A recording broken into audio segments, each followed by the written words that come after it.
I can't believe that it's been 50 years since my brother Robert and I wrote this little song. It meant a lot to me then, and it means so much more to me now. It's a world of laughter, a world of tears. It's a world of hope. There's so much that we share. Fürs ganze Leben sein. In what we tram dich lieb. Muy pequeño el mundo. It's a small world after all. Debe haber más hermandad.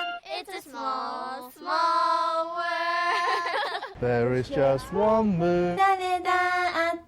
And the smile means friendship to everyone. Though the mountains divide,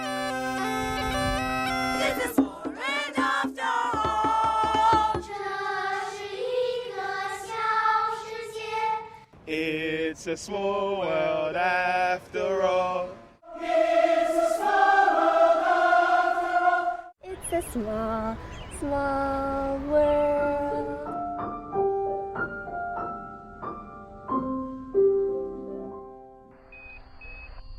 It really is a small, small world.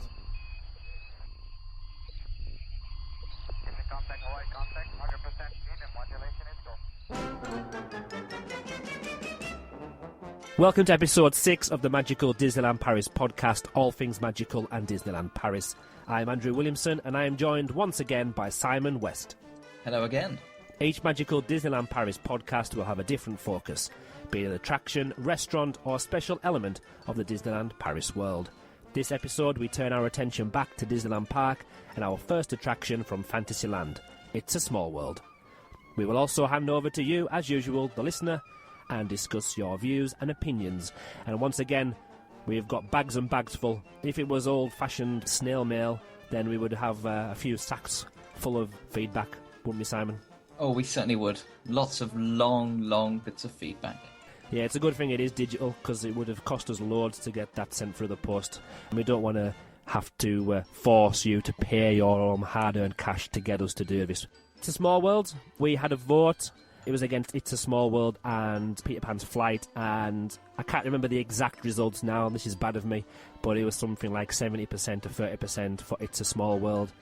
Quite a heavy victory, really, for It's a Small World. It is. I felt bad for Pirates of the Caribbean. I felt bad for Peter Pan's Flight every time I had to put a score down for It's a Small World, but I'm sure we'll come back to it again, as we will probably run out of attractions to talk about in about 2 years' time. So It's a Small World. We'll start off with a bit of history, as we always do. We'll go through scene by scene. We'll look at the technology that's used. We'll look at what it currently is like at the moment, having just rode the attraction in the last couple of months. We'll discuss what will happen in the future, and we'll then dip right into your feedback and opinions. So, history.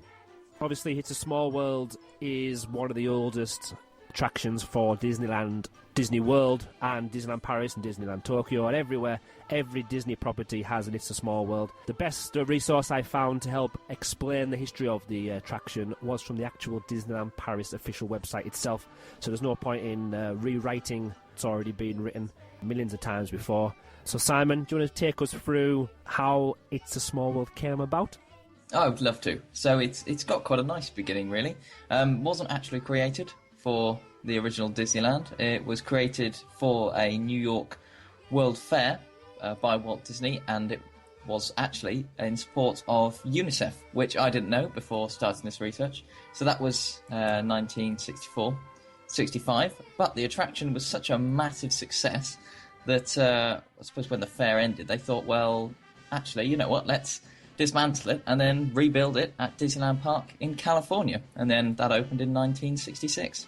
Yeah, and going back, as we always do, to other attractions in the resort, in Disneyland, in California, and anywhere else in the world currently, Pirates of the Caribbean probably wouldn't have existed as it is today if it wasn't because of this It's a Small World attraction from 1964. Now, we did cover this very briefly in the Pirates of the Caribbean podcast, but originally Pirates of the Caribbean was going to be a walkthrough. From a few of the videos I've watched about the history of It's a Small World, if I remember rightly, the similar kind of walkthrough was going to be looked at for It's a Small World.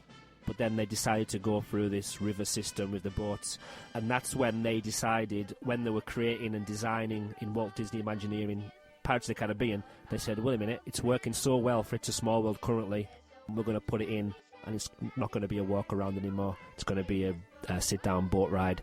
It's amazing what you find out. The world of Disneyland and the Imagineers is so fascinating. You definitely need to get some of the many books that are available. Moving on, Walt Disney selected Mary Blair as the art director and Alan Davis as the costume designer to bring It's a Small World to life. We'll be discussing the Mary Blair effect later on in the podcast. She was famous for her distinctive use of colour and the geometric shapes, which you'll see on the outside of all of the attractions. Childlike art, simple style. She was known for the visual aesthetic and how it felt in every aspect. It's supposed to look at every nation of It's a Small World, and as she was going through the many scenes, there's different colours of all the bold hues. It vividly creates collages of some of the world's most beloved countries, giving you the impression of sailing through a classic children's book. It definitely gives you that feel, doesn't it, Simon? Well, it certainly does. And the other thing, obviously, to pick out there is, of course, that this was made in the 1960s, and you can really see with those, those big, bold colours that it's definitely a vibrant 60s feel to it. And that, that's still loved today. It is, and again, a dark ride. Obviously, because it's in the dark, it only works if it's supposed to be a colourful, happy place, if you've got bright, vivid colours. Because if you had it dark and gloomy, it could just be like a Haunted Mansion or Phantom Manor type attraction. We don't want that. So what they've done is they've used all the bright colours. It's well lit. It uses neon, it uses all sorts of different technology to bring the colours to life. It just works so well. And it must be such a difficult job to work as a lighting director and to work as the costumier as well, because of the dark ride element. They've got to work so well together, haven't they? Well, they certainly do, yeah. It's not a job that I want. Luckily, no one's offering it to you. Also very true. Yeah. When they were designing the attire as well for the original Disneyland California version, or the World's Fair version of It's a Small World, Mark Davis and his seamstress, Alice is the seamstress, and her husband helped as well. They gathered and sewed every inch of the clothing to create a faithful portrayal of each nation's traditional attire, which actually works out at around 300 outfits in all. They also, which is amazing for me, how much detail they put into their attractions. They actually used authentic materials from each of the regions. So they used silks from India and fine wool for the Scottish bagpiper. It's that kind of detail that we love, isn't it? That's why we go on these attractions. That's why we adore them so much. That's what makes it stand out. What also makes it interesting for me is that a lot of the people or general guests that are on there, on the attraction, they won't know these little facts which you do now know. And it's what makes it different and makes it rideable again and again and again, because you find new facts out, you find new elements of the history of the ride or the attraction, and it's kind of, it makes it rideable. A big point to make when discussing the history of It's a Small World is the song. The song was written and composed by Academy Award-winning brothers, the Sherman Brothers. Disney's song It's a Small World is a timeless classic. So the idea is, originally, Walt Disney envisioned that the world's children in the attraction were singing their national anthem from each country. But when they were testing it out, it was quick to discover that everyone's singing a different tune, different speeds, different languages. When you put that together as you went through the attraction, it just did not work. So Walt Disney approached the Sherman Brothers, who were at hand already anyway, working on Mary Poppins. He's only made a couple of famous songs there, nothing too good to shout about. Obviously, I'm joking. So he asked them to create a single song that could be used in the attraction, and they could sing the different languages, and you wouldn't even notice the seams as you were going through the attraction. For a lot of people, me included, it's probably one of the biggest pluses for the attraction, is that song. I think so. Just before we started filming this, recording this, I suppose, I did a little Twitter poll to see what people thought about the attraction and the song behind it, because the song can be a little bit annoying, should we say. And definitely, I think everyone has that moment where they go, God, it's beginning to grate me, I'm not going to lie. But largely, we do all love it, and certainly first go round, we love it. Second go round, we probably still love it. Third go round, maybe in one day, it might start to make our ears bleed a little bit, but it's definitely a loved song. Yeah, Discovery Arcade on Twitter said it's annoying if you listen to it too much, but apart from that, it's a great piece of music. NIDLP Geek's initial reaction was probably the best reply of that tweet.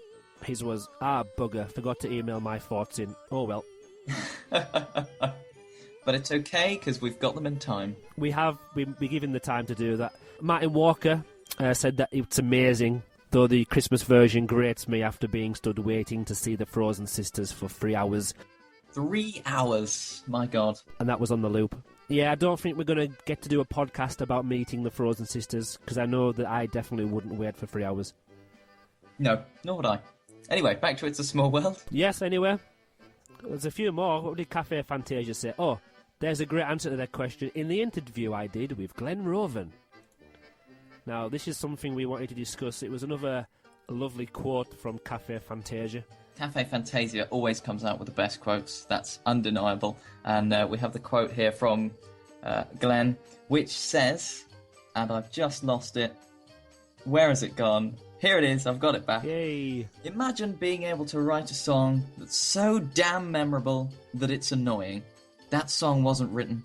It was dictated from God. And there's something so true about that. It is. It's just, there must become a point where it just happens, and afterwards the songwriter will not remember what they were doing or how they came up with that, because they can never repeat it. They can never do anything as memorable or as annoying as it says there again. So it's just something that just happens. But it's amazing how it has happened, and it's one of the most popular songs for an attraction. And 50 years on, we still love it and find it annoying. We do. There's so many parodies of the song have happened as well. I know The Simpsons have had a parody version for one of their episodes. You know you've made it big when The Simpsons are mocking you. Maybe a few years ago, it's starting to go downhill a little bit now. Sorry for any Simpsons fans out there. There's so many more that I can't remember any of them. That's how popular it is.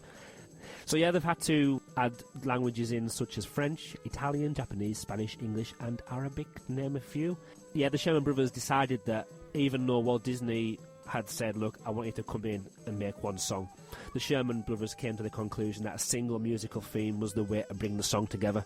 So obviously the national anthems from all the different countries, all the different parts, some of them are drums, some of them are trumpet, some of them are piano, some of them are operatic.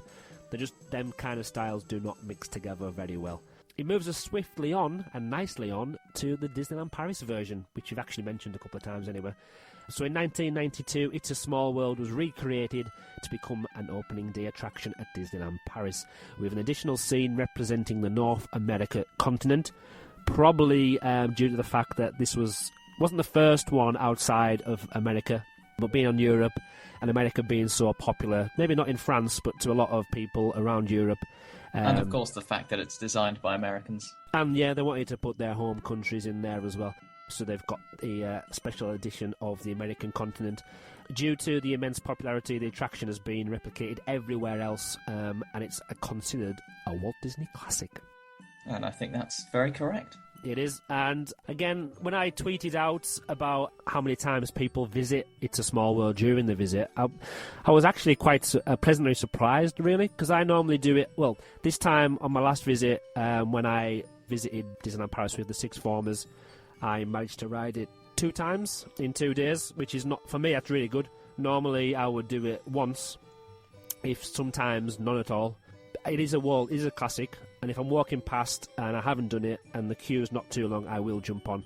But if there is a queue, it's one of the attractions that I would say, right, I've done it a few times before, I'll just move on. But yeah, this time I was there with Jeff from DLP Town Square, and because of the podcast that we were recording this episode, even though it's been a long time since I visited in early March, I was using it for research purposes. But a lot of people asked, the question was, how many times do you ride It's a Small World during your visit? Martin Walker said when it's with his son, at least once a day, usually a lot more. Haley Walker, that's the son's mother. I don't have enough fingers and toes to count how many times we ride Small World. Our son loves it. DLP Photos, 1 or 2 usually. I said I'd done it normally once per visit, and then Martin said, research? Yeah, I believe you. Wink. So he's obviously thinking I go on it all the time. Well, I have to add to that, actually, that go on. We had visited Paris with my nan a couple of times, and we went once, I think it was for her 85th birthday. Oh, she absolutely adored the attraction, and we managed to go on it, I think it was 4 times in one day with her. That's got to be a record. She really loved it. So I've been on this attraction quite a few times, but normally we'd probably only go on it once across a whole visit. Yeah, well, I think it's the Walt Disney Classic. You need to visit it at least once a year. Some people are there more than once a year, so that's why I say once a year. Because last year, when I was lucky enough to get there for 2 visits, I done it on one of the visits, not the second one. So I would say once a year is my normality. Cafe Fantasia, once is enough. Of course, as you well know, Disneyland Paris is now all about parades and characters. Rides, what are those? We can always trust Cafe Fantasia to keep us smiling. You certainly can. Right, moving on. We need to keep moving, keep this train rolling, or should I say boat? Keep this boat rowing. Rowing, yeah, we'll say that instead. Let's go on to what the current attraction in Disneyland Paris is like. Now, we're going to go through the scenes, scene by scene. We'll try not to discuss them in too much detail. There's videos out there, and most people listening to this podcast will probably have watched or have been on the attraction. So as soon as you set off, you're in the little tunnel that goes straight into the attraction. You've got the nice little pictures there lit up with the neon lights. Just kind of adds a little bit of atmosphere to the attraction before you get there. I do believe at this point you're going underneath the railroad, am I correct to say? Yes, I would believe that's right. So if you're quiet and the song's not doing your head in, you might hear the train going over the top. The first thing you see on the left is the little leprechauns, as we're in the British Isles and Scandinavia area. A little story for you. On my last attraction visit to It's a Small World, on one of the unicorns there was a sticker that said something about the mafia.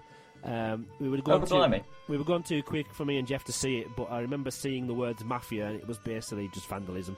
It wasn't nice at all. So yeah, you've got London Bridge, and you've got Big Ben spinning. The clocks are spinning on Big Ben. You've got the wheels spinning on the bus. Yeah, you've got the buses going around. Up Tower Bridge.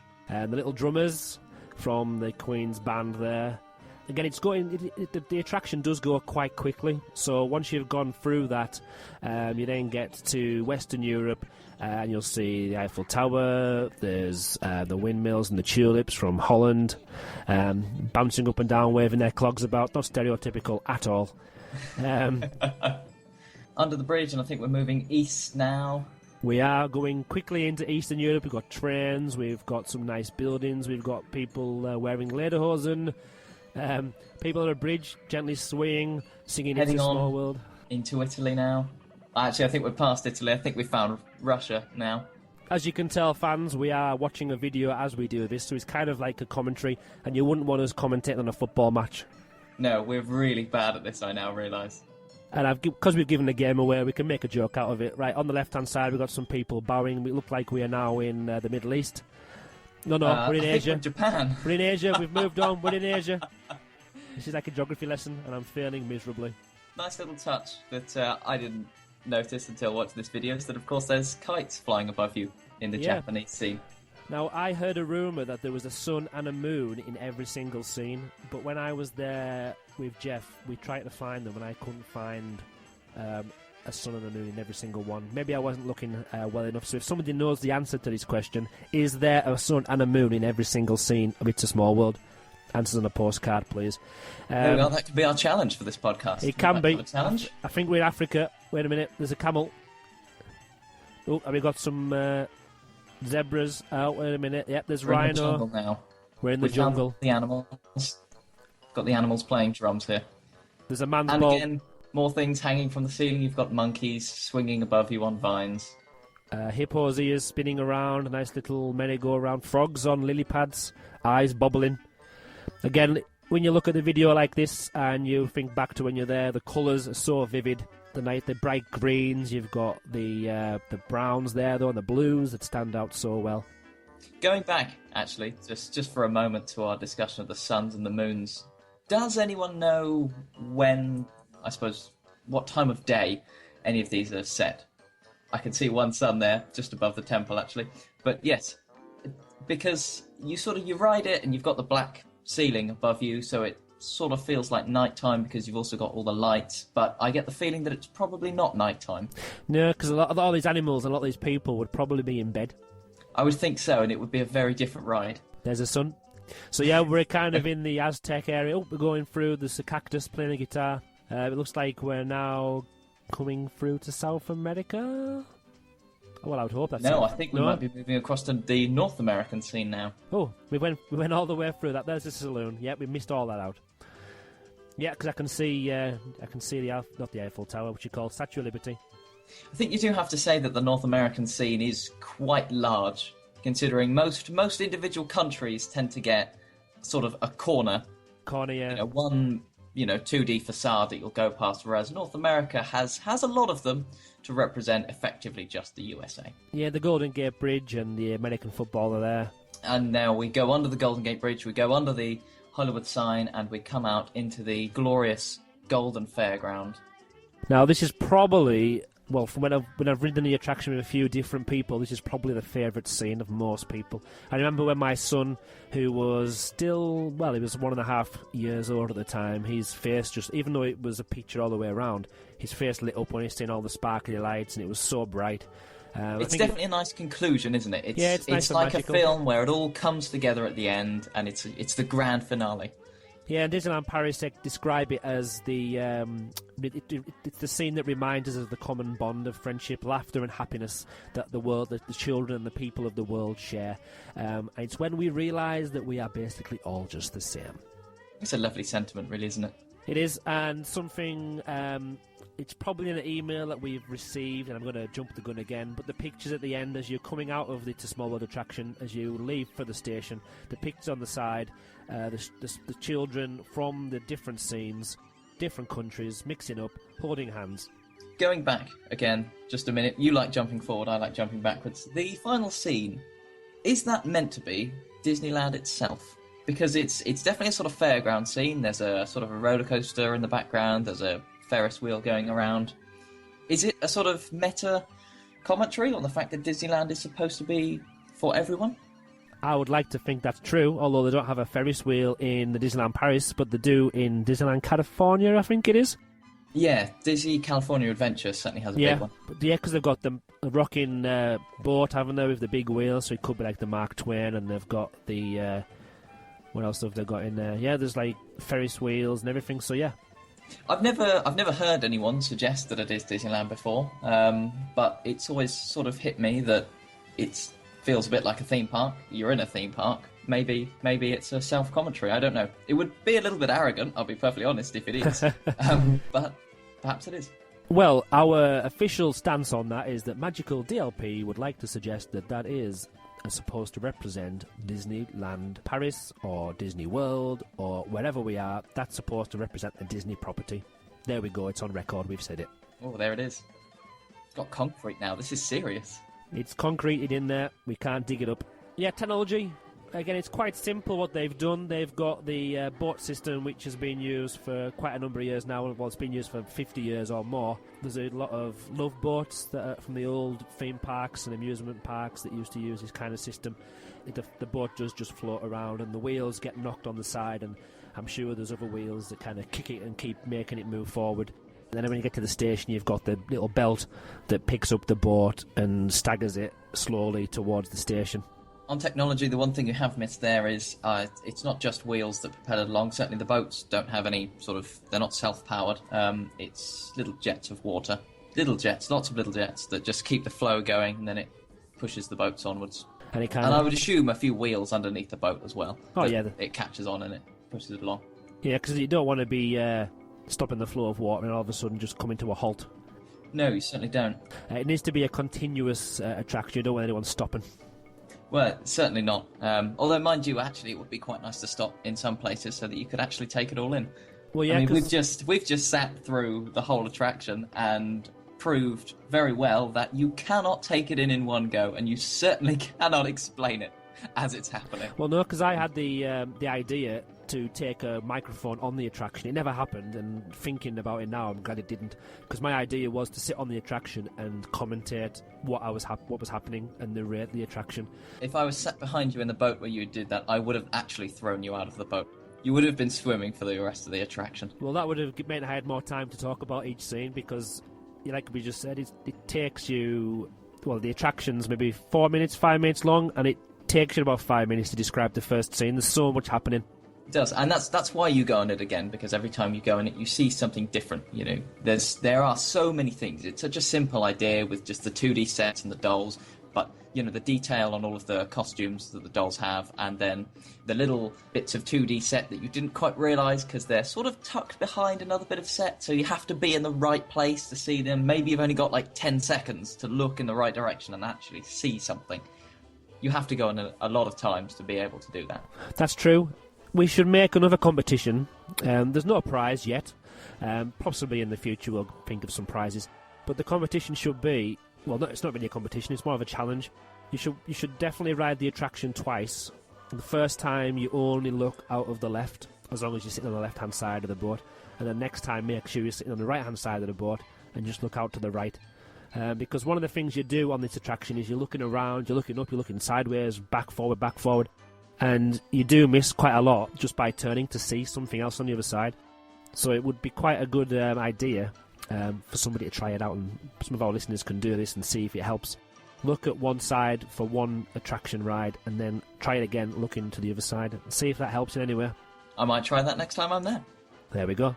Current state of the attraction. When I was there in March, I must say my initial reaction stepping off the ride or the attraction was, this is negative. All of my opinions were negative. But then again, now just watching this video, which is actually from 2010, so it's a few years old now, watching this video has kind of brought why I wanted to go on the attraction in the first place. It's kind of so colourful, and the fact, audio animatronics are moving so well. But my opinion from the visit in March, there was quite a lot of animatronics that weren't moving at all. There was a lot that were kind of moving. I remember there was one in the... I can't remember which scene it was now. It could have been the African one. She was laying down, her head was resting on her hands, and her eye was winking really fast, and it shouldn't have been. I think it was supposed to be a blink, but it was just one eye was completely open. One eye was blinking really, really fast, and it looked like she was possessed.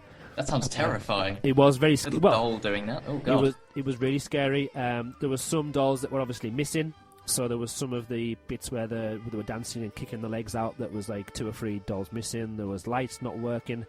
Now I know in some of the scenes, because of the Christmas layout or the layover that they do for the Christmas attraction version, there are some lights in there that aren't turned on. Just saves them time, so don't have to take them out and replace them every single time it comes to Christmas season. But it does add again to the fact that it looks like not everything's working. You mentioned earlier that you've got some animatronics missing, some animatronics just not moving. It really does sort of take the life out of it when those dolls aren't moving. You know, even if it's just a moose or something with a ear that twists around or something like that. It's those little touches of movement everywhere that really make the attraction feel alive. You know, you're not going through some static world. You're going through a world that's full of vibrant life, and that really gives the attraction its vibrancy. It does. And I actually felt bad being so negative when I came off the attraction. Now, Jeff wasn't as totally negative as I was when we stepped off the attraction, but he did agree with a lot of the stuff I mentioned. But thinking about it on the walk back to the hotel at the end of the day, I was thinking, well, I've been on that attraction a couple of times in one day, not looking for errors, but looking for things to talk about. So it was, I think, in my brain, it was more obvious to me when something was going wrong because I knew what it should have been like when it was working. So just, again, I'm going to use the term normal guest. When a normal guest rides the attraction either for the first time or for the second or third time, if they're not looking out for errors and they're just wanting to have a magical time, then I don't think they're going to see as many issues with the attraction. They'll still notice if things are standing there and they're obviously not working and they should have been. But they'll also... The carpets of some of the scenes, they just needed a hoover. It was just something as simple as that, and hopefully if and when they start to refurb this attraction, then that's something they'll focus on. And is it on that note time to move on to the future? Yes. Because, this is of course only rumoured, but the rumours do suggest, and I would think that they're probably quite correct, that in July, It's a Small World will close for a full refurbishment. Should open again in December. That's 2015. So good half-year refurbishment. Same as Space Mountain Mission 2 is getting at the minute. Phantom Manor just had a little refurbishment. They're all gearing up for 2017, which is Disneyland Paris's 25th anniversary. They're not really changing any of the attractions as we can see so far, but what they are doing is giving them sort of a new lease of life. They're making sure that everything is working properly. General refresh, I think, is the term that Disneyland Paris themselves have actually used. So it might be just updating the lighting so it's LED, and it's more reliable, it's more energy efficient, and it's hopefully nicer as well. I don't think we're really expecting to see any changes, but we have seen on Twitter from our good friend at Inside DL Paris a photo from the back of the parade gate next to It's a Small World that has the It's a Small World theming, and on the back of that they've been testing a new colour scheme for It's a Small World that is much bolder, much brighter, more contrasting colours. If you look at the facade of It's a Small World at the minute, they are bold colours, but they're sort of faded, they're quite subtle. Whereas in the 1960s, when the original attraction was around, the colours were a lot bolder. There was a lot more contrast, the blues were much richer, no colours were faded. It was very 60s, as we said earlier. So it looks like they were testing that for potentially those big bold colours to make a comeback. That would be nice, yeah. The clock on the outside as well wasn't working properly while I was there as well. So it was kind of, you could hear something ticking, but there was nothing. If you were just new to the park, you'd wonder what the ticking was because there was no clock visible. Which actually is a good time to also mention, which we didn't before. Little fact: every 15 minutes, the clock tower goes off, and the dolls come out of the clock tower, do a little parade, and then come back in. Every 15 minutes. So if you're around at a quarter past, half past, or on the hour, then have a look out for that. Yeah, nice little tidbit there. With regards to the refresh, I think it's probably best that it is called refresh, because that's the kind of... obviously, we've got nothing official, but from what, like you just said, from what we've seen, it looks like most of the attractions are getting a bit of a refresh before the 25th anniversary. And it definitely needs one. The outside needs one. The inside, again... Definitely needs one. It definitely needs one. Now, I am happy leaving it exactly as it is in regards to what it should have been like originally. So if every single animatronic was working in its original place and all of the lighting was available, then that is what I want to see. I think I'd agree with you there, and when we move on later onto the listeners' opinions, I've read those and I can tell you that they agree with you. Good. So they should. Yeah, because I don't want to steal what somebody else is going to say, but other parks haven't just left it alone as from the original. It hasn't drastically changed it that much, but it could have changed it so it's not as original as it was. I have no idea what I was trying to say there. So when was it was July to December, wasn't it? July to December this year, 2015. The rumoured refresh is going to be. Now, as we always mention on every single podcast, and we still haven't had a penny from any of the projection mapping companies yet, but how could we, if we were going to, and we didn't want to change much on the attraction, but how could we include projection mapping in this attraction somewhere? Well, projection mapping is our favourite, technology in the world ever that has ever existed. Forget the wheel, forget bread, anything. This is much better. Can I just interject there? That's a great quote that we can use for a poster. Forget the wheel, forget bread. It's all about projection mapping. We need to go into branding, don't we? We'd be fantastic. There we go. Coming to a shop near you soon. On saying that, though, I have absolutely no idea where you use projection mapping here because they're all 2D sets, which sort of removes the use of projection mapping at all. I suppose you could projection map onto, sort of the faces of the dolls because they're 3D. There is that. Now, one thing I was thinking about when I tried to list some ideas for projection mapping, it's not mentioned any of the opinions that we've had today, but in recent discussions on Twitter, via email, and from listening to other podcasts, the ceiling is causing a bit of a problem or an issue to some guests and some fans. That's a good point, actually. We haven't mentioned that. That's my only criticism of the ride, is the ceiling. Do you Continue. want to explain your criticism then, and I'll see if it adds up to what I'm going to say? Well, yeah. Basically, it's slightly too light in the attraction, and you can see the roof, and there is no theming on the roof. It's just a warehouse ceiling. Yeah, and it's quite ugly. They've painted it blue, so it's trying to look like some kind of sky. Yeah. But then, say, if you're in Pirates of the Caribbean or something, a lot of that attraction, you've got a roof a lot nearer to your heads, but can you see it? No, you can't. If you look above you, it's just blackness.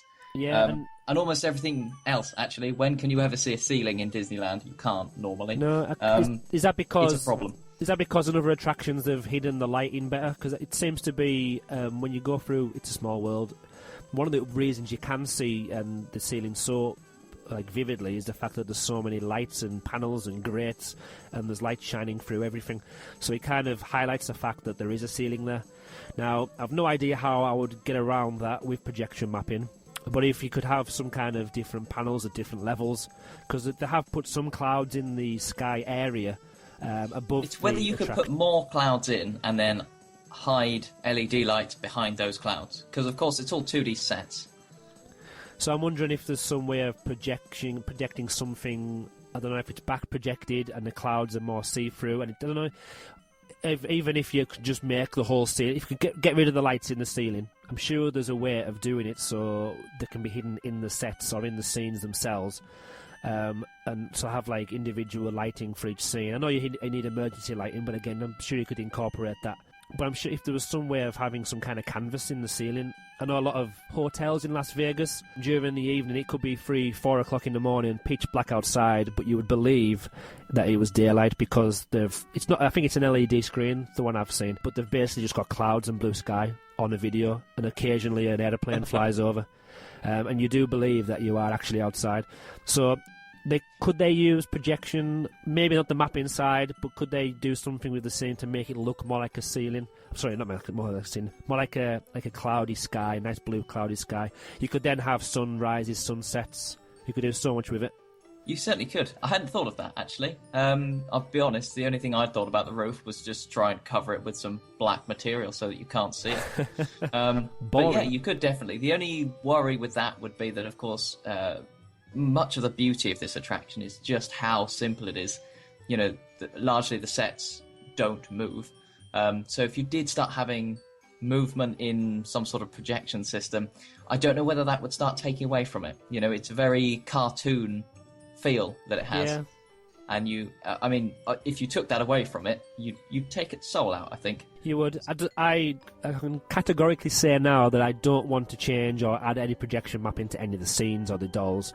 However, we do still love projection mapping. Oh, yeah. Just not here. Which is why I think if they can do it in the ceiling, which is where there's an area for improvement, then I'm happy with that. Because it kind of adds something else to it and takes away a negative part of it.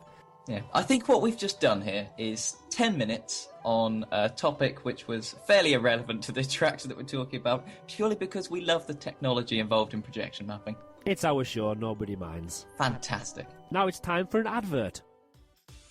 For you, the listeners of Magical Disneyland Paris podcast, Audible is offering a free audiobook download with a free 30-day trial to give you the opportunity to check out their service. Audible, if you're not sure, is where you can download audiobooks, and as you're listening to our podcast, you might be keen to hear some of the books that they've got available. Currently on Audible, they have some amazing books related to Disney, such as How to Be Like Walt Disney. That book retails at £20, and with this offer that we're offering you, you could actually get that for free. To download your free audiobook today, all you need to do is go to audibletrial.com/magicaldlp. Again, that's audibletrial.com/magicaldlp. To spell Audible, it's AUDIBLE trial.com. All you need to do is sign up, help us out. Thank you. Right over to our listener opinions. We've had lots of glorious emails again from our brilliant fans. We've got some from NIDLP Geek, we've got Cafe Fantasia, and many more. And as usual, we are not disappointed. They are essays again. They are fantastically long novels of comments, and we love it. We're going to paraphrase you, I'm sorry. But yes, it's probably our favourite part of doing these podcasts, and I know you guys enjoy writing into us as well and having your opinions shared with the world. And then pulled apart. Not always. Sometimes we agree. No, normally in a good way. So do you want to start us off with NIDLP Geek? I would love to start us off with NIDLP, who sent us in a nice novel from email. He said that he had written this text initially after just being at Disneyland, so it was just a few hours after last experiencing the attraction for real, and he noted down his thoughts and he sent them to us now. So he says, well, we'll start off with the queue line, where you get some great views of Fantasyland when you reach the tallest point. Now, I hadn't thought about this before, so I found this quite interesting to read. He said that just before you get to the turnstiles, if you look out over Fantasyland, you can also see the Pirates of the Caribbean castle, you can see all of Fantasyland, and he said that's his favourite aspect of the queue. And also, you get, on the rare occasion, see a train going past the It's a Small World facade, which he thinks is a beautiful homage to the history of Disneyland as a concept by combining an iconic attraction during Walt's time and one of his favourites. And I think NIDLP Geek is absolutely bang on the money to say that. I love the fact that you've got that facade, but that facade sort of comes to life when the train rolls through. It does, yeah. And like you said, it links back to the iconic attraction during Walt's time, because that's how Walt wanted it. He loved trains. And he was obviously in love with It's a Small World when it was installed into the park. So it kind of takes you back 50 years, if not more, to what the original Disneyland would have been like. He goes on to say, for the main show itself, he's sure that me and Simon already went into great detail discussing each room. Well, we tried to. We tried, didn't we? We tried so hard. It was moving so quickly by that you might have to watch a couple of videos yourself and do your own podcast for that bit. But we tried our best. He said the moment you're brought into the show building, you are brought into a visual and colourful feast of beautiful props and animatronics. It shows how creative and imaginative Walt Disney Imagineers are, which is why it's in the name, Imagineers. Most of the countries seem to blend in well. For our liking, they blend in too well, because we didn't know when one country started and another country ended. Again, because it was going so fast, and just because of how much stuff there is in each scene. One scene he loves, and this is where I got it from before, he loves the exit room with the pictures of each country's children hand in hand offering tokens. I didn't mention this, they're offering tokens from their homeland. So if you get time to watch a video, or when you're on the attraction next, look at the videos in the last scene. They're actually holding little gifts that are linked to their homeland and passing them on to somebody else from a different place. He says, a very inspirational and significant piece when looking at the attraction as a political message to the rest of the world. As for the song, he doesn't think anything else can be said about it other than it's one of the best, catchiest and inspiring songs the Sherman Brothers ever wrote. We also had to talk about the future. He mentions that similar to Phantom Manor, which he absolutely loves, it should be maintained to keep its classic heritage, which we both agreed on, apart from maybe changing the ceiling. Several years ago, The Small World at Disneyland in Anaheim received an update which saw Disney characters such as Peter Pan, Ariel, Pinocchio and Stitch added to the attraction, replacing some of the older dolls. While he doesn't see these updates as too intruding into the main theme, as they do blend well in together, he doesn't think it's necessary, and the attraction's classic look and message speaks volumes by itself. Definitely agree there that I don't think I would like to see the Disney characters put in there. No, I don't think I would either. In fact, I personally don't really like to see them around anywhere too much. But nonetheless, they're not. It wouldn't be the worst thing in the world if they turned up and It's a Small World, particularly if the style in which the models of them turn up are in that sort of nice, dull, 2D, cartoony style. I think they could definitely fit in there nicely. In fact, it might be quite fun, actually, if they're in the same style, to sort of look through and go, oh, there we are, there's Stitch, there's Pinocchio. I don't know what style they've done in Anaheim, but it could be fun, actually. It could be. They could. Now, this is just me thinking off the top of my head. As we go into the future, now, I'm not going to say smartphones because I don't want to use smartphones on this attraction or any attraction, but could they do some kind of paper-based, I don't know, checklist or spot a certain item competition? Could each guest, again, it'll cost loads of money and probably make loads of rubbish, so it's a totally bad idea, but the idea is, could children and parents be given a checklist kind of like a little treasure hunt where you've got to sit in the board and try and tick off certain characters that you've seen, or could there be little secret hidden messages that you need to put a message together at the end, and if you get the message, you win a prize, or it could change every so many. It could change every year. It could change every month, just to make it a bit different and a bit more interactive, possibly. I would think you could probably do that already. I mean, it's a bit like a sort of the old Where's Wally things, where you go through and you circle all the different things that they give you a checklist, and you have to circle all the different things you find. You could already do that. To be honest, there's so much in the attraction. I don't think you need it's sort of Disney franchises. If you wanted to do that idea, you could go straight away with it right now. Right, let's see if anybody out there wants to create a checklist, and we'll take it to the park next time, and we'll can have a little competition. I think that sounds quite fun. But I've no idea how you could work out if it's true or not, because I could say, yep, I just found all of those suns and moons, but I didn't really. Oh, but it's Disneyland, isn't it? You can't lie, you can't be evil or sinister. But when it comes to a competition, there's always cheats in the world. Moving on, Cafe Fantasia. Another one, it goes over 2 pages. It's actually split into 3 massive sections, but we love it. Personally, he thinks it's a timeless classic. It doesn't need anything new. And it just kind of shot down what I've just said there. It doesn't need... No interactive gimmicks. No interactive gimmicks at all. It says there. So he must have been able to predict the future.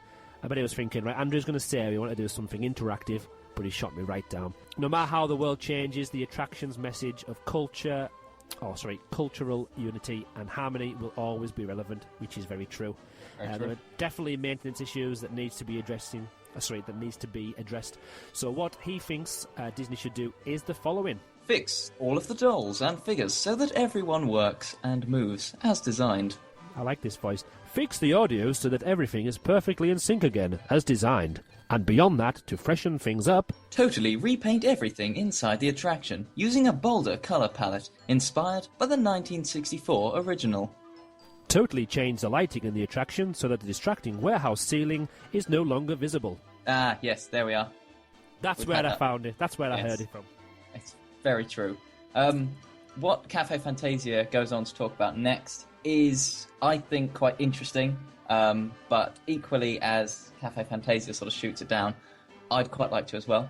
He says if you do go down the interactive sort of next-gen route, then what has been battered around a bit, I've certainly heard it being battered around on Twitter, is this idea that using your smartphone, you could maybe design one of your own dolls or something, and then when you go on the attraction, you then see that doll appearing in the attraction. It's a bit like sort of...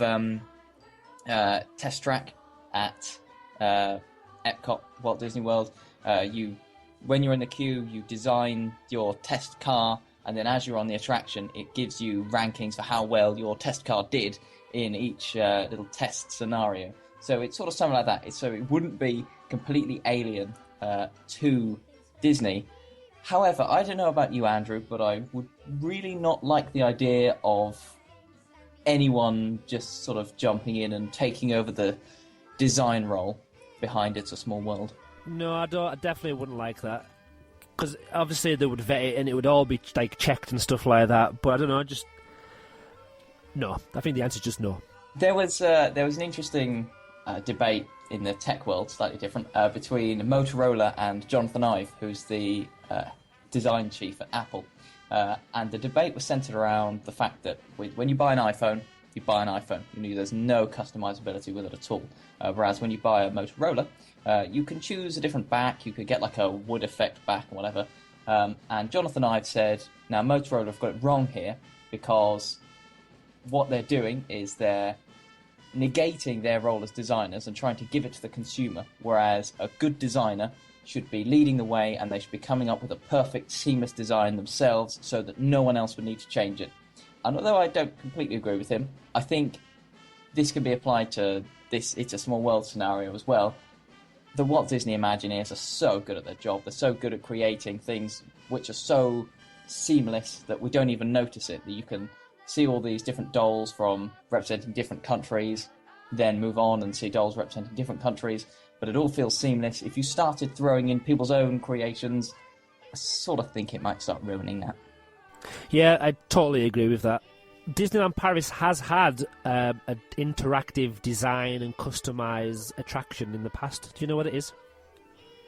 No, where's this going? Cyberspace Mountain. Ah, I have heard of this. Never went on it. Now, I but I have heard about it. Quite lucky. It was when the old Disney Channel Studios was in the Walt Disney Studios Park. Cyberspace Mountain was basically an interactive roller coaster design type build your own simulator. And I remember doing it once, and I was so gutted that it wasn't there the next time I visited the park, and thinking about how they could have added so much new technology to it, and because it was really good for what it was in 2002. So basically, you had a computer screen. You could choose. I think it was touchscreen. You could pick different parts of a roller coaster track. You could then decide whether you put loops in, corkscrews. You could change the speed, where the brakes were, stuff like that. Obviously, it overrides some stuff because it knows it's going to be too dangerous. But then what you do is, so while you're waiting in the queue, you're designing your own roller coaster. You get into this little red cylindrical, I don't know, hamster wheel type looking contraption. It's for two people. You press go, and you basically are riding the attraction that you've just designed. Now, so it's a bit like Roller Coaster Tycoon, then. Yes, but it's something that's happened. So interactivity and being able to design and interact with your own attraction has happened in Disneyland Paris before. It doesn't link anything to do with It's a Small World, because you don't want people to be sitting in a virtual version of It's a Small World with all the different bits. So I definitely wouldn't like to see people designing their own face or picking and choosing what's happening. Although, technology-wise, it sounds really good, but for the attraction and how classic it is, I don't want to have that happening to this attraction. No. Finally, from Cafe Fantasia, some extremely silly ideas which made me smile. It's a Tsum Tsum world. Obviously, you replace the dolls with Tsum Tsums, which I think is quite a fun idea. They're very popular at the minute. I don't know why, because they're weird little cylindrical things, but there we are. I'm not going to buy them. No, me neither. Although some of them are cute, you have to admit. Oh yeah, they're cute, but I wouldn't buy them for myself. I have no idea what to do with them. Are they meant to be... I mean, the big ones are like massive travel pillows. I don't understand them. Anyway, we've digressed. The other extremely silly idea, which really did make me laugh, was It's a Eurovision world, where you remove the sort of cliches from each country and you just replace them with their Eurovision Song Contest entry. Which, I mean, God, that would make things weird, wouldn't it? I wouldn't mind if that was a one-off, or every year, about the week before and a week after the Eurovision Song Contest, this happened. It'd be fun, wouldn't it? Because if you're leaving it as it is, it's still classic, but like to do with the Christmas overlay, if you could overlay it with, I don't know how you would do it, but even if it was something to do with the songs, or I don't know, but it would just make it a bit fun and interesting. I like the bit where it says, from the comfort of the boat, guests would be able to vote for their favourite country using their smartphones. We could even add this could even be a separate attraction completely. Now, obviously, we don't want to talk about other attractions, but we normally do. Captain EO, now if the rumours are true that that's leaving, and it's already been updated on the park guide, I believe, and it's going to be called Discoveryland Theatre. Discoveryland Theatre. Could it be that, because obviously the seating and stuff's going to be there, and the floor does move a little bit, could it be that they put something in there so one of the attractions they have over the Eurovision Song Contest time of the year, could it be something that's like a virtual It's a Small World but with clips of all the songs? I don't know. It could be. I don't think I mean, it would be a tragic shame to lose Captain EO for that, but you never know. If it's going to be empty, you might as well put something in there. It's very true. But I don't think I would visit that attraction either. Definitely, I think it's a no-no for It's a Eurovision World. We now move on to Matt, who's sent in his comment on email, and he says, well, firstly, what can I say? I love it. Who couldn't? It's classic, timeless, magical, etc., etc. Even though you have idiots flashing away with their cameras, they usually shut up for a while because it's such a visual attraction and it takes your breath away. Which does also slam your idea of going in with a microphone and doing the commentary. I wouldn't be flashing around with the camera, though. I'd be kind of doing it covert style. I'd be like, all right, I'm kind of in my jacket. I've just went past the London Bridge and now over to the frozen lake. And you're going to have the glasses with the moustache attached to them. Yeah, a fake blacked out glasses, fake moustache, big nose. You wouldn't look suspicious at all. not at all. And I'd have magical DLP written across the glasses as well. But yeah, he says he's been lucky enough to actually have joined the Happiest Cruise on all 5 different versions, and the DLP version is wonderful. However, if he had to physically hold himself back from jumping ship with a duster and duster buster in his hand in order to clean those filthy sets. Like I said before, the carpet was terrible. If my mother was on the attraction with me, she would probably do the same. She would get a pocket hoover out, if she has one, and she would just start hoovering everything because there was so much fluff and dirt, coins, rubbish. There was wrappers of food and all sorts of stuff just sat there on the side. You kind of think that's just one of the simple things. Now, that's easy to deal with. Yeah. You just send a cast member in, pick it up. Now you do, because obviously they do. It's open all night, so they'll be in there cleaning. Hopefully, be cleaning things through the night, making sure the maintenance is fine. But even if, I don't know, could you have like a 10-minute section when all the boats come back to the station, and then in that 10 minutes, right, everyone has hands on deck, get around there, check the water's clean, check there's nothing on the set, check the carpet's clean, just kind of like a 10-minute quick spruce up. I'm sure it's possible. Could be. I mean, what you'd obviously have to do, though, is stop the queue for a while, which would be a pain. It would be, but if you could do it so that, well, obviously through the middle of the day you might have a peak time, but if there's a parade on, I'm sure that most attractions have a 10-minute or 15-minute 101 time anyway, where it's out of action.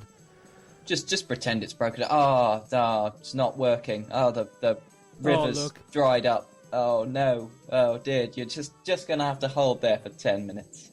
And when you ask the cast member at the front how long it'll be, we don't know. We have no idea. Well, they do know what's happening. They do know what's happening. They just don't want to tell you. Yes. Most of the time, unless we've got cast members listening and they want to tell us what really happens, that's fine. What did he say? The boat is not even inside the show building, and he can usually spot an ice skater frozen in motion. He says maybe Elsa has been working her wonders in there. Good pun. Very apt for the time at the moment. Although Frozen has been taken over, in my opinion, from Big Hero 6. But anyway, as we digress, let's move on. He talks about the Emerald Isle. The leprechauns have always been covered in spiders' webs and have not done an English jig since England last won Eurovision. What is it with Eurovision? It seems to be a theme, doesn't it? From? It's not time. When does Eurovision actually happen? It's in the next few. Is it this month? Next month? It's very close. Coming soon. Yes. So it must be on people's brains at the moment. Wow. Many of the sets have outlines of light bulbs that are never on, and he says he does admit that they look pretty amazing at Christmas when most of the light bulbs were on. So, as we mentioned before, they're probably for the Christmas overlay. And his final words are he thinks the DLP is doing itself a disservice by not keeping this attraction together. I would agree. But hopefully when we have our general refresh in July to December, that should be solved. Let's hope so, because it's a shame if not. Andrew Jackson, the last email, he couldn't think what to write about this ride. It's one of the most rides in a Fantasyland that he rides with Peter Pan, Alice in Wonderland Maze, Storybook Boats and Casey Jr. Which is most of the attractions in Fantasyland. Basically, yeah, but it's one of the most do rides in Fantasyland. It is a must-do, isn't it? Oh, I mean, definitely. we said earlier that you've got to go on it at least once while you're there, maybe even multiple times per day. There is a virtual list that people have in their heads. Some people write them down, but I've kept it in my head. But it's one of the rides that has to be on your list of, right, we need to try and do this time during our visit or every visit. He says it took until the recent close fire in California for him to realise how much he actually loved the ride. Now, I don't know if he was sitting there one day thinking, right, I don't really think I like It's a Small World anymore. Tell you what, let's just turn on the news. Oh, wait a minute, what? There's a fire. It's a Small World in California. I absolutely love that attraction. I would hate to lose it from Disneyland Paris. You need a disaster sometimes to bring things into perspective. It has a charm unlike any other ride he's been on, and even though it's not as technically brilliant as Pirates or Peter Pan, you can't help but smile when you come off it, even with that song stuck in your head. Very true. Although the ride is 23 years old, it's pretty much the same as the original in California. From what he's been on, there's nothing like it that could match it in England, and he says that something for a ride that's over 50 years old, that's quite good. Oh, it certainly is. It certainly is. It is a classic, and we all adore it. As for the future, there's not a lot he would change. Again, he mentions about the cleaning on the inside and the outside. He would stick his neck out and say that the original at least should be recognised in some way for its cultural and historical importance. Not everything has to be hanging in a museum or ruined castle for it to be important. And he thinks that the millions of people who have been on the ride over the last 50 years speak loud and clear about the love of this attraction.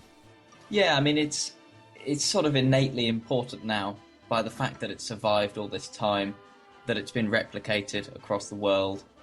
So true to the original. You know, if you started changing it now, it would almost be a travesty. It would be like someone going, "Oh, why don't we paint the pyramids in Egypt bright pink?" You just can't once something gets to a certain age. I'm going to have to write that one down as well. We'll make a quote out of that one. Why don't we paint the pyramids pink? You can't. Simple as. Glad I could amuse. iTunes reviews. I love reading these. I've mentioned on a few podcasts now that I have to flick through the different countries. I did that, and sadly, nobody from anywhere else in Europe or the world has left us a podcast rating on iTunes. But we've got three. Yeah, there's three of them here. The first one is from McCaffrey Laura. 5-star. Great DLP insight and factoids. I love that word, factoids. Factoids. It's wonderful, isn't it? As other reviewers have said, there aren't many great DLP podcasts around, so I'm really pleased that Magical DLP makes this one. I love the different themes of attractions, restaurants, parks, etc., and all the detail the presenters are able to include. I can't wait to go back, and we'll have so much more knowledge and insight thanks to these podcasts. Great job, guys. There might even be a checklist for when you're on It's a Small World. Wall 1885, 5-star review. Great podcast, keep it up.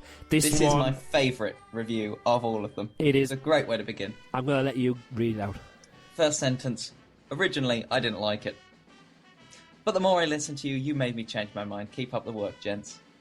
So thank you very much.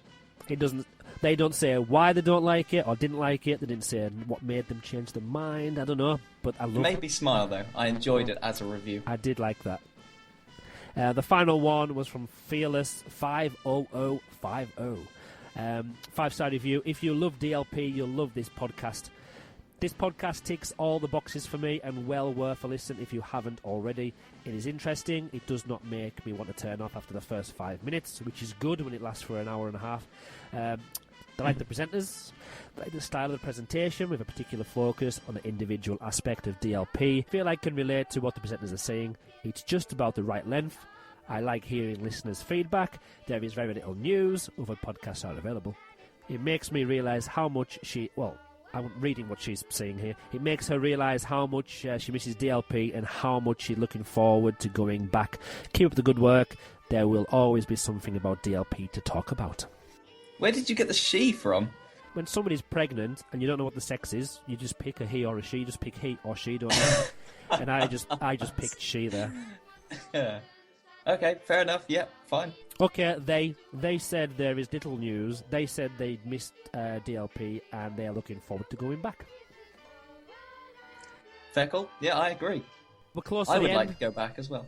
Yeah, any plans to go back soon, Simon?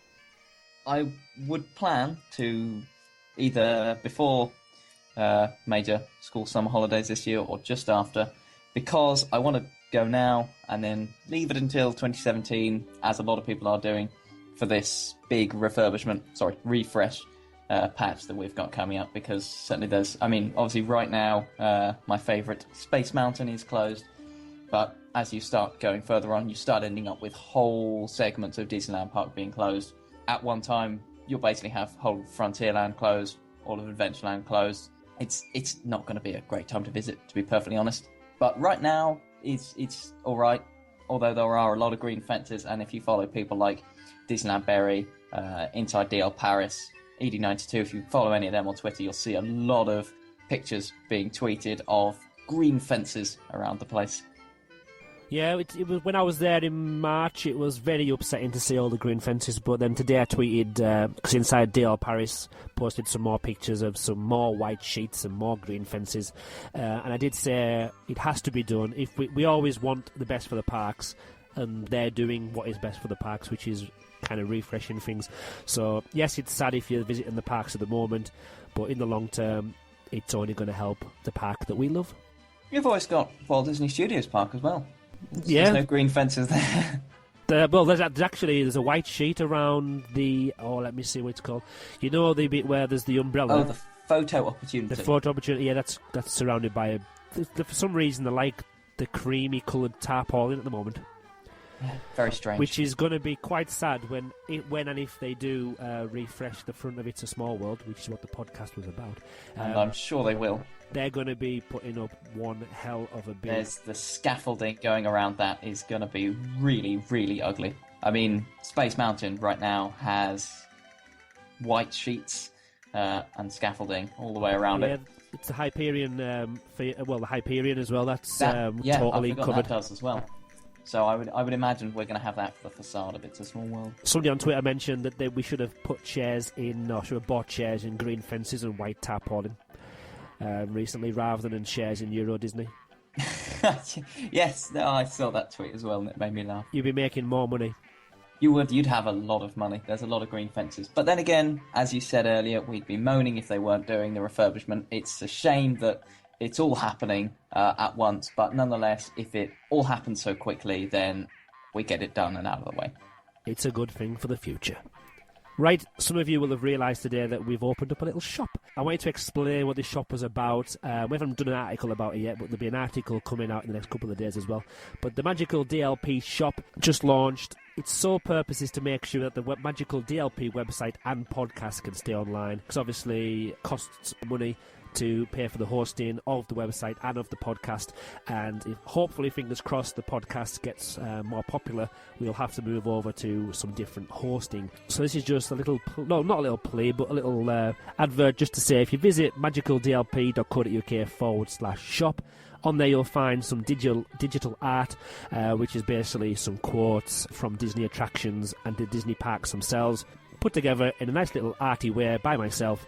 And you can download them. It's A3 size quality, so it's really high quality image. You can take it to a local print company where they can print it off for you. You can upload it to the internet and get somebody to print it to a canvas or whatever. All we ask for is a small fee, which will go in the pot to help keep Magical DLP running. So once again, it's magicaldlp.co.uk/shop. If you have any ideas or you would like a custom quote or custom image made, there's a contact us form on the website, and you can send us a message and we'll see what we can do. So, bringing it to an end, the focus of the next episode of the Magical DLP podcast, all things Disney Dreams. Let us know your thoughts and feelings about this nighttime spectacular. Email us as usual to podcast@magicaldlp.co.uk, or messages on Twitter, Facebook, or via our website magicaldlp.co.uk. Also, if you like what we are doing, don't forget to leave us a 5-star review on iTunes and get in touch about the podcast, because it's nothing without you. And as Simon mentioned before, probably the favourite part for both of us is reading your feedback and then discussing it on the show. We love a bit of listener opinion. It's good. We do. I can imagine in the future we'll just forget about talking about the attractions and we'll just talk about your feedback, especially when we have to go through the attractions again. So if we're talking about Pirates of the Caribbean again, talking about what they've improved, if anything, then we won't have to go through it scene by scene, so we'll just discuss your opinions. Anything you want to mention before we go, Simon? No, just simply that I'm looking forward to the next podcast about Disney Dreams, which, of course, as we all know, is not a show, it's a spectacular. That's how it's described. Particularly appreciate. It's a great word, isn't it? Nighttime spectacular. Spectacular. Yeah, for a while, Disneyland Park was advertising on the one of the boards that has the timings on anywhere, the queue times. I can't remember which one. I think it was one just at the bottom of Main Street. That was advertising Disney Dreams as Disney Dream. Disney Dream, yeah. And there's always got to be an exclamation mark at the end of Dreams. Oh, yeah. Very important. Fundamental. Thanks for joining us for episode 6 of Magical Disneyland Paris podcast. Until next time, it's time for us to say goodbye. Goodbye.